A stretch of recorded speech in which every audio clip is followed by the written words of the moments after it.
Welcome back to another day of Flame Fatale 2022. Hope you are all enjoying the marathon so far. I know I am. It is a wonderful time. And hello, I am Kungfufruitcup, and I'm here once again to speak with another wonderful member of Malala Fund. This is Chisom Onyekwere, who is the Editorial Coordinator for Malala Fund. So hi, how are you doing, Chisom? I'm good. How are you? I'm good. I'm hanging in there. I'm having a good time. I'm excited to get to speak with you. It's one of my favorite things to do, to speak with people who are working with the charities that we represent. It's so much fun for me. So I want to get to know more about you and what you do. So as editorial coordinator, can you tell me more about kind of what that position means for you and how that works with Malala Fund? Yes. So as the editorial coordinator, I create and edit original content for Malala Fund's digital publication known as Assembly. And Assembly is the platform where we allow girls from around the world to share their stories and highlight important issues affecting their communities. And so through that platform, we hope that our readers have more informed opinions and better approaches to change that are more girl-centered. Awesome. Yeah. And again, like Assembly, you talk and I'm like, oh yes, of course I've heard this before. But this is a chance for everybody at home. If you've never heard of Assembly, this is a really wonderful thing, a wonderful publication. So this is why we're here to talk about it today. And I love hearing about it because there's so many wonderful stories to share that go into Assembly. So kind of leading into that, like what brought you to this position, kind of like maybe your experience with it, or maybe what drew you into Malala Fund and then into this kind of role? Yes, so I started working at Malala Fund as an editorial intern in October 2021. And I really loved my time there working with the editorial team and the communications team and just learning more about our organization's values and just connecting with girls and sharing their stories. And so, yeah, I applied again to be an editorial coordinator in February 2022, and I've been working ever since.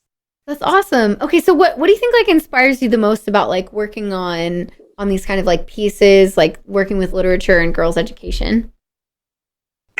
Yeah, so growing up in Nigeria, Wow. even though I had a very nice, like, privileged life, having parents to support me through my elementary and secondary education, a lot of girls my age did not have that growing up. And so that inspired me to pay more attention to a lot of issues affecting women and girls around the world, especially at home in Nigeria. And so working at Malala Fund gives me an opportunity to really focus on that, as well as paying attention to how these issues are very similar to girls in other parts of the world, in South Asia, South America, just lower income communities, marginalized communities. And so just it informs my knowledge about this issue, and it brings me closer to their stories, and like connecting with girls is just one of the things that I look forward to every day. Yeah, absolutely. And so with all of these stories, like of all around the world and hearing similarities, like what would you say is maybe, like I'm just personally curious, what would you say is a theme that you've noticed, similar struggles that girls are going through? Yeah, so I would say a lot of it really stems from like gender discrimination, and so how their society would view women and their role in society. And because of that, girls growing up would end up, having their fate decided for them before they're even of age to make any decisions for themselves. So in rural communities in Nigeria, for example, some girls, if they're not lucky, they're, married off to, support the family financially and economically. And so that's because of like laws that allow these things to happen. And so you see that trend where you either have systemic issues, economic issues, or just outright laws that just keep girls from getting access to the rights and needs that they need to just be truly free in their society. Yeah. Wow. Seems so, it's just such a different world in some ways, but then there's so many things about it that seem so relatable, especially for us like women just in communities everywhere. It's like you can find all kinds of parallels. So it's really wonderful to have these connections and have these places to read about stories that you can connect with. And, it's a really bonding time, and you can really just feel a sense of kinship. So that's part of what makes Assembly so great. So what would you say then is your personal favorite part about working on Assembly? So we have this edition on Assembly known as Roll Call, and this is where girls share their week, like their daily entries with us, like what happened during their day, special events that they're doing after school. And I really enjoy that because if like I have such a heavy work week, I see like, oh, a girl in Indonesia, she's working with her cousin or like her little sister on like a homework or assignment.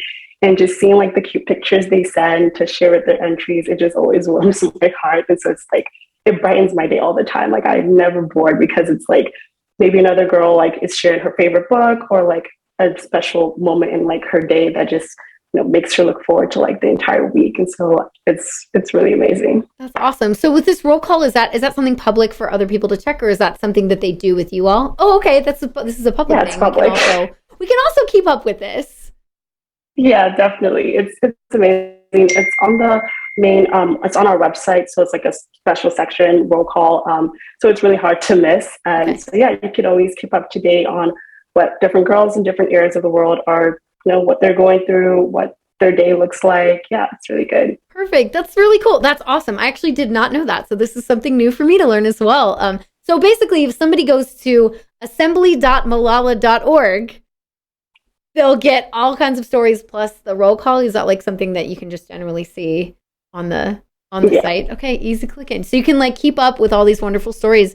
In terms of like the stories overall that you've worked on and worked with the girls, is there one that you can think of that stands out to you that's been a particularly impactful thing? I know we've like had some general themes that, but if there's one that you're just like, this really moved me, or I found this really powerful, or want to share it. Yeah. So during my time as an editorial intern, I worked on an article about financial literacy and what girls weren't learning about financial literacy in their schools. And in that project, I reached out to girls from India, New Zealand, and Nigeria to learn about their experience learning about financial education. And one of the girls, she was a bit nervous to do the interview because she felt like she didn't know enough about financial literacy. And so I just encouraged her, saying, like, that's the whole point. Like, your experience not knowing financial literacy is also important. And just seeing her warm up and get more comfortable sharing her story and her experience was what actually really motivated me to continue doing what I do with Malala Fund and Assembly. Oh, like maybe going from the intern to the coordinator? Yes. Oh my gosh. So that was like your inspiration. Oh, I love that. That's really wonderful. And I feel like it's something that it really isn't brought up enough. Like, there's not enough financial guidance. For all kinds of people in younger generations all around the world, but yeah, I would say especially for women. So yeah, that makes a lot of sense to me. I think that's really wonderful. Now then there's moving forward to like some of the more recent things. I know there's a recent article, something about climate toolkit. Do you want to tell us a little bit about that? Yes, so the Climate Toolkit is essentially a resource guide for our readers and young activists to know more about the climate crisis and know what steps they can do to take action. Because a lot of our readers, they submit inquiries and requests to us talking about how they wish they knew more about the climate crisis and like how their schools aren't teaching them enough about this issue. And so with the resource guide, I just hope that our readers have a better understanding, because it can be very overwhelming. You tune in the news and it's like, the ocean is on fire, or, so it can be very overwhelming, especially for young women. And so just having a guide that is just very informative, very creative, but also is filled with a lot of hope. We have the list of social media activists that are already doing amazing work in their communities that they can engage with, and organizations that they can also support either across the world or in their own communities as well. That's awesome. Is that something that you've been working on as like within Malala Fund, or were you working with the Assembly girls around the world to like help put this together? It was with the Malala Fund, so working with my editorial team and communications team, and just gathering actually previous articles that we've done where girls have previously contributed to us what they're doing in their communities to raise more awareness about this issue. So that guide in a way is just kind of like summarizing it and giving our readers like a directory to where they can find all these articles of amazing girls just like them who are worried about this issue, and they're doing what needs to be done to save their planet, basically. Yeah, absolutely. Plus it gives light on articles that have happened in the past. People are more likely to click on things that are more recent, but showing like, hey, there are all these wonderful stories, you should check them out, and look at all this research that's been done, brought together, like all of these perspectives around the world, and what this means for climate change and the stories related to it. I think that's really, really awesome that you kind of have brought that all together. Now with assembly stories, do you, and especially in your position, do you have an idea of what you think the future of assembly looks like? Like, do you have any visions that you'd love to add in, or like things that you're working on, or just what's coming up? I would say what I'm looking forward to doing more with Assembly is just spotlighting the amazing things that women and girls around the world are doing with their careers. Um, I spend a good amount of time on TikTok, so I love when I see just girls in either college or school doing amazing stuff with technology or with fashion. And so we have like a good like career content on Assembly where we connect readers with amazing stories that women in professional spaces are doing. And so I hope to just continue inspiring girls that whatever dream or passion you have is totally achievable. And here are those following young women that you can, support and take guidance from. Yeah, I love that. I love that. I mean, just continuing to give that voice. And are you all active on TikTok as well and other? Yes, Malala Fund is active on TikTok. And Assembly, we are on Instagram only as on.assembly. Oh, awesome. That's really cool. Again, I just, anytime I'm like, oh, you can follow in more places and like check out more Malala Fund content, I want to like bring that up. So definitely check out the TikTok, check out the Instagram. There's a lot of amazing resources and content out there for you all to see surrounding Malala Fund and all of the wonderful things that happen all around the world. It's fantastic. Now, before I let you go, I love to ask this occasionally. Do you have gaming experience? Do you know anything about speedrunning, or is this new for you? I guess the only gaming experience I have is playing Animal Crossing. Yes, love Animal Crossing. Yeah, and I grew up playing a lot of Temple Run, and Subway Surfers. So just like a lot of the phone video games. But yeah, that's like the only gaming experience No, I that's have. okay. It's interesting because I feel like Temple Run specifically is like a good like warm up to the idea of speedrunning, because you're like, how long can I go? Or like how fast, you just feel like you're going fast, you're working on like the platforming. It's like, very minor platforming. So that's awesome. Well, feel free to check out the marathon, and thank you so much for chatting with me today. I really appreciate it. It's been such a pleasure. And please, everyone at home, check out assembly.malala.org and all of the other social media accounts so you can see these wonderful and amazing stories helped brought to you by Chisom. And I hope you all enjoy the rest of the marathon. Feel free to check out some of the speed runs. It's going to be another wonderful day. And we will see you next time. Thank you so much, everyone.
Hello everyone, thank you for your patience and welcome back to Flame Fatale's 2022 Benefiting Malala Fund. My name is Trainer Anade and I am excited to be your host for these next few runs. I do want to make sure that we point out we have a bonus game incentive that if we can meet $30,000 total in donations before tonight, we will get a bonus game of Phasmophobia, which is going to be run co-op with Nicole Goodnight and Bathingen. So you, of course, when you donate, you can put your donations towards other incentives like the upcoming Solar Ash, Solve the Puzzle in the Eternal Garden one, and it will also go towards that total milestone incentive of $30,000 so we can get that Phasmophobia game. We do have a donation from Dashy X Cat for $25 that says, donating towards the hair color incentive for Boyfriend Dungeon. Tried a bunch of different colors, but eventually landed on light blue to match Best Boy 7. Can't wait for the No Boys % run. Hype!